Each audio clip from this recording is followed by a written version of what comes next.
Step one. So it's important to note that as a recommendation is not to drill anything until you're absolutely certain that you've got the position of your wall profile in the right place. Because what happens with a bath is the top surface, depending on the bath, it's quite a shallow fall on this bath, but on all baths they'll all be inclined to make sure that the water drips into the bath.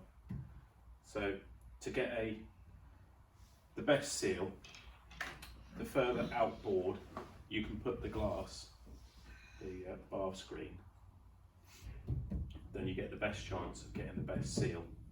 So what I'll do, cover up the holes.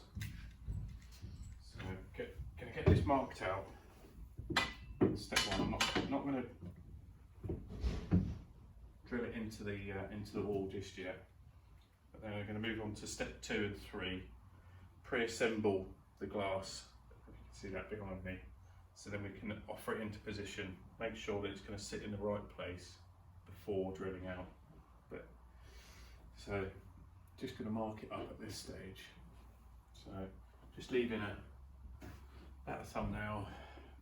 As I say, you want it as close as you can to the edge of the bath, but leaving a step. You don't want it just to be on the edge. You need it to. So I'm going to have it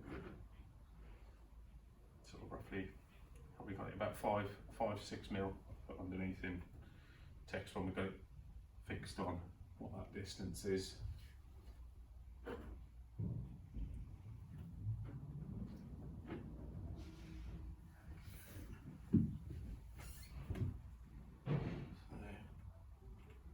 Sure that's nice and level. Mark that off there.